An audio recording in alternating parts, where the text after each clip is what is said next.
Welcome back to the channel. My name is Steven. I'm a pharmacist and I own 52 units of real estate. So I want to talk about my net worth that I achieved at 34 years old and break down how I got there over the past, 11 years of working as a pharmacist and kind of my progression over time, just to kind of give you context as to how my net worth was more exponential versus linear, to kind of give you context for yourself as well. So at 34 years old, my net worth is about $6.2 million, a little bit above that. And I actually started off graduating pharmacy school back in 2013 when I was 23 years old with $250,000 of student debt. So I'm going to try to give like a year by year breakdown of like kind of how my investments went and then kind of how the growth is. I'm going based off of memory, so excuse me if numbers seem off. I know a lot of people like to nitpick the numbers, but just think of it like more conceptually. And I'm doing this the best I can based on memory. So I basically started at 23 years old with $250,000 of student debt. So my net worth was technically negative $250,000. So from there, I got my first job and I was probably making around $120,000 to start, which is roughly take home about, $5,000, $6,000, let's just call it. So I remember the first thing that I did when I had my new job was I wanted to build up an emergency reserve of around, $10,000 so that I'd feel comfortable. So, when I graduated, I made $120,000, took home 5,000 bucks a month, and I basically wanted to keep my expenses as low as possible. So I literally just rented a room. And I was used to just renting a room, right? Because I just literally left for pharmacy school, which is like similar to college, and I was living at home on my last year on rotations. And, I was just used to sharing a room, and, I knew I wasn't gonna be at the job for that long of a time because it was just for me to get experience. So I just thought, okay, well, might as well just rent a room month to month, and when I get my new job I just can move out and I'm not tied to like a lease or something like that. So I rented a room for like five, I think it was like 400, 500 bucks a month, and I was taking home about $5,000 to $6,000.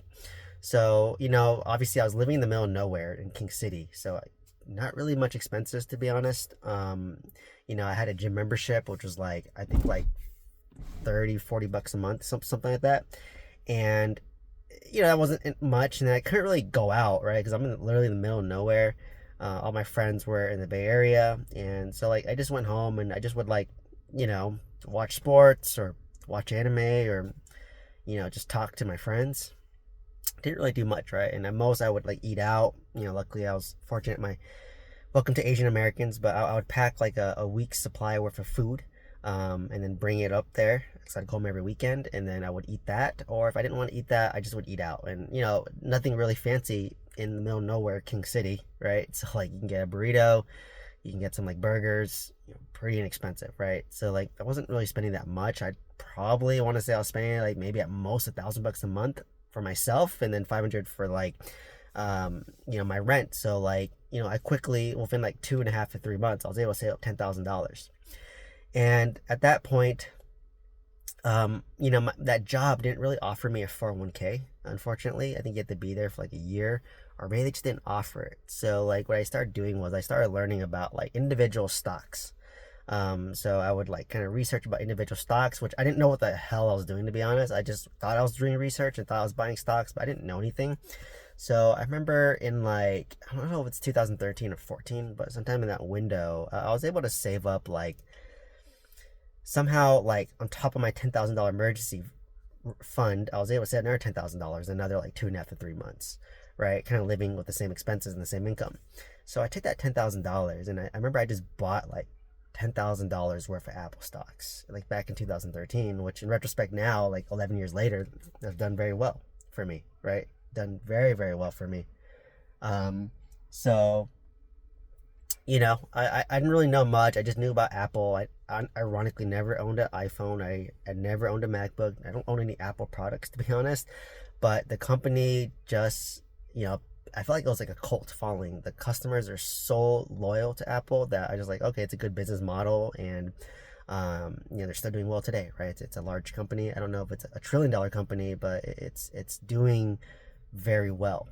So, fast forward today, I probably made like 80, $90,000 off of that initial Apple investment. I made a couple more in between there.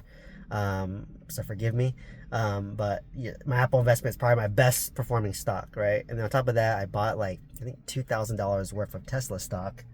And, that was back in like 2013. Like, had I held on to that today, with how crazy it went during COVID, it'd probably be doing a lot better today, right? But I doubled. I think I bought for 100 a share back in 2013, and it doubled to 200. And I just sold it, flipped it, paid capital gains tax on it, or short-term capital gains tax on it, thinking that was cool, right? But had I just held it, obviously now 11 years later, I don't even know what that $2,000 investment would be today, after it split like so many times.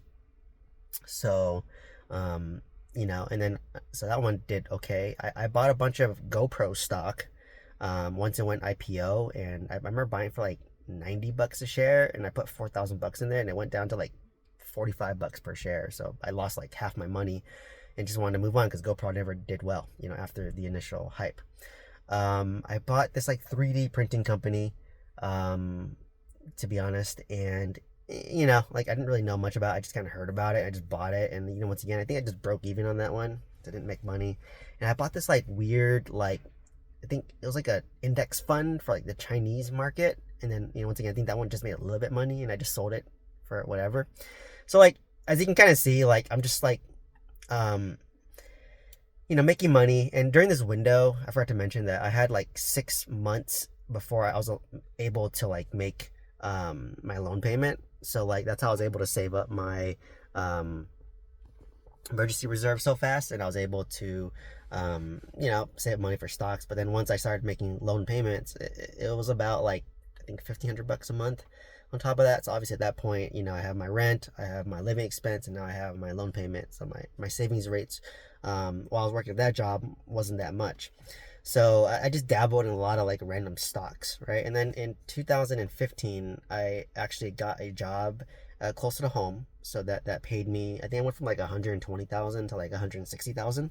So I got a $4,000 pay raise, but on top of that, I was able to live at home, so I didn't have to pay $500 a month in rent. So I was probably taking home like $8,000 a month, but now I wiped out my $500 a month in rent because I was living home for free. So my expense stayed the same at 10,000 roughly. And then this job actually did offer a 401k. So basically, starting 2015, I was maxing out my 401k, I think every single year from 2015 all the way up until like, I'd say 2023. In 2023, I paused, and in 2024, I maxed out my 401k.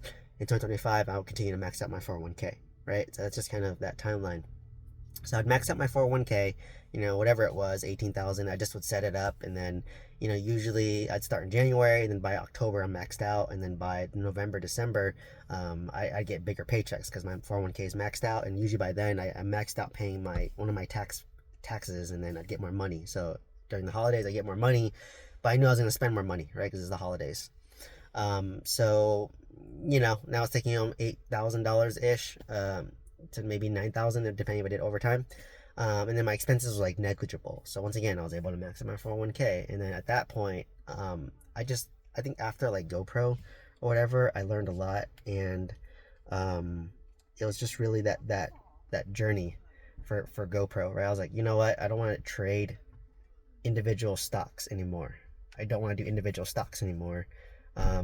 What I really want to do is just buying index funds, and like keeping it very simple, very basic, and just buying like index funds, right? So like that's kind of was my goal, and that was kind of my strategy. It's like I don't want to pick individual stocks. I just want to like own the market, dollar cost average, don't think about it, and just every month just buy index funds. So that's what I just started doing, right? So that's what I did in my like 401k. Like once I started 401k, so I just would buy like, I think I had like Fidelity. I just would buy like the Fidelity S&P 500 equivalent, whatever that looked like. And then I don't really think I did too much. I just did like the Fidelity, and then I did like, I think I don't even remember my allocation, but like majority of it for sure was like the S&P 500, right?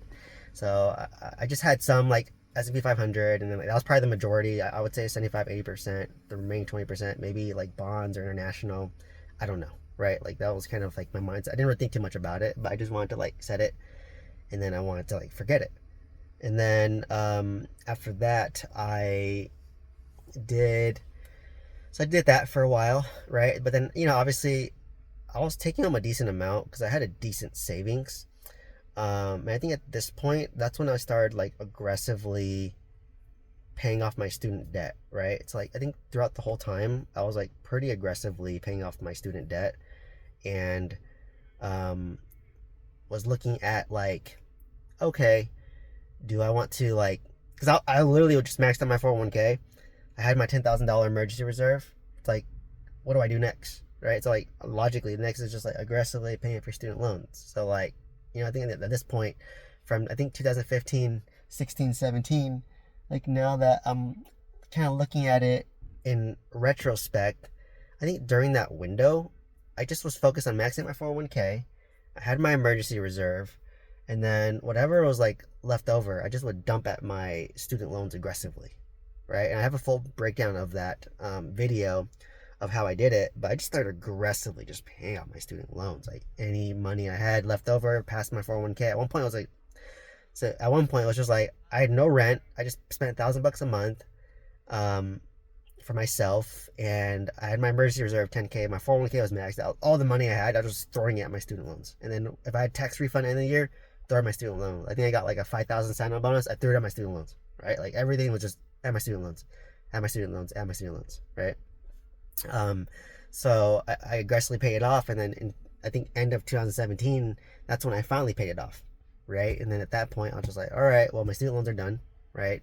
My 401k has been maxed out. I have my emergency reserve, and then now I'm like, you know what? I'm just gonna continue on and just save it for a down payment on a house, right? And that's what I did. I saved it for a down payment on a house, put 10% down, got my first house hack, lived in the house, rented out 3 bedrooms. Saved up again, bought another house hack, rinse and repeat, right? I did that a couple times, right? Over that window. So, and this is when like my net worth started to like exponentially grow. Like I wasn't even like honestly tracking my net worth like until like honestly, I want to say like 2021 or 2020 when my net worth was already over $1 million, right? And then like fast forward today, like I remember when I first checked my net worth, and I want to say that was like, geez, I don't even remember when, like 2022.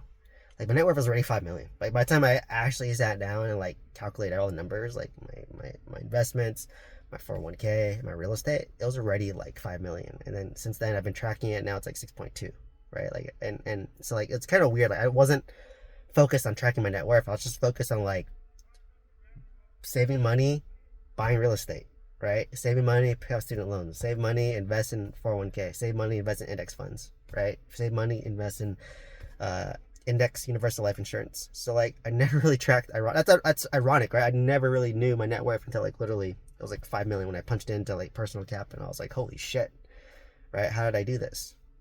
And then fast forward today, it's $6.2 million, right? So like that's the thing. Like I think like people are like so into like tracking it, but like honestly, just do the work. Put your head down, do the work, make money, right? Increase your income over time. Keep your expenses as low as possible for as long as you can. Whatever money you have left over, you invest, right? Whether that's paying off your student loans, whether that's saving it for real estate, whether that's investing in stocks, whether that's maxing out your 401k, you can do all the above, right? I was fortunate. I had a high income W-2. A lot of people in California have high income W-2.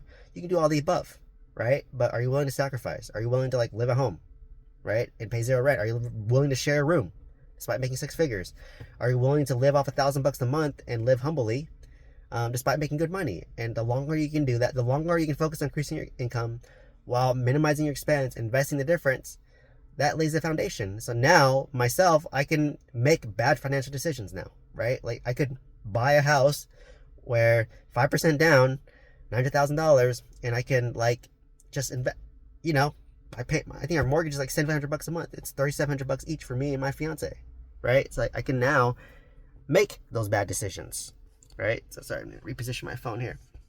I can make these bad decisions now, right? I don't have to house hack anymore because I did the sacrifice, right? Like we literally Airbnb'd out our house for 4 days just to try it out, just to try Airbnb and just to see what it's like to live people. And we're like, it's not worth it, right? Like, like $80 a night and 4 nights. That's $320.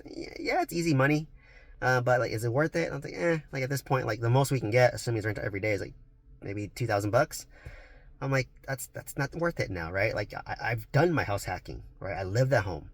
I've had a house, or I rented out the rooms, and now like I just want privacy, right?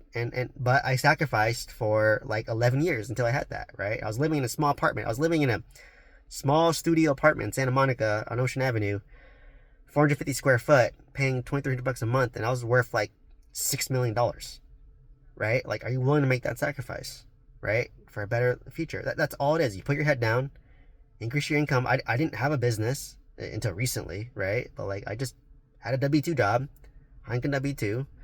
My pay went from 120K up to like 250 plus over time, right? Because I improved myself, kept my expenses the same the whole time. Like, to be honest, even when I was house hacking, I was probably spending like $1,000 a month just for my living expense, but that was going to my principal payment, which paid myself, right? So it's really a wash. And I had roommates. So, and then obviously, during the time interest rates were low, housing prices appreciated. I bought a lot of multifamily. I forced appreciation. My stocks compound over time, so it starts to compound like crazy, right? Like, that's when it starts to compound. Like, I think I had a video where like just in 2024, my net worth went up by like, I forgot, like almost $1 million. I did nothing because my real estate went up, my stocks went up. I just continued working. I didn't do anything, right? It's like, that's really how simple it is. Like, people want this hack. That's it. Increase your income, lower your expense, invest the difference. The longer you can do that, the better the wealth you can build. Like, I get it. When I have kids and a family, it's gonna be hard for me to save, right? Because I'm spending money on my kids, activities, daycare. They get sick. They're expensive. Go on vacation. That's for it, right? But because I was able to do it when I was like single and no kids, it's doable. And don't get discouraged just because you're older and you have kids and a family. You can still do it. Just your savings rate might be not as much, not as high, right? But you can get there, right? The concept is increase your income, keep your expenses as low as possible, invest the difference, and do that as long as you can, and whatever you want to invest in, right? I've done all of them. I've done index funds, life insurance, 401k, IRA, real estate, single family, multifamily. I tried businesses. So whatever floats your boat, right? I like real estate. So like, that's it. And I like, YouTube and coaching and all that. So it's really, what is it? Like, just do that for a long period of time. You put your head down for 11 years, keep your expenses low, increase your income, boom, you'll probably be worth $5 million too. But you have to invest in some real estate. So yeah, anyways, if you want to learn how to buy multifamily real estate with some guidance and build up your net worth, check out the mentorship program. Otherwise, hopefully this gives you some perspective as to like how I built up my 6.2 million net worth over 11 years while working full time and leveraging real estate and leveraging the compounding of real estate, compounding of stocks. So please like, comment, subscribe. Let me know what video questions you have. Hope to see you next one. Thank you so much.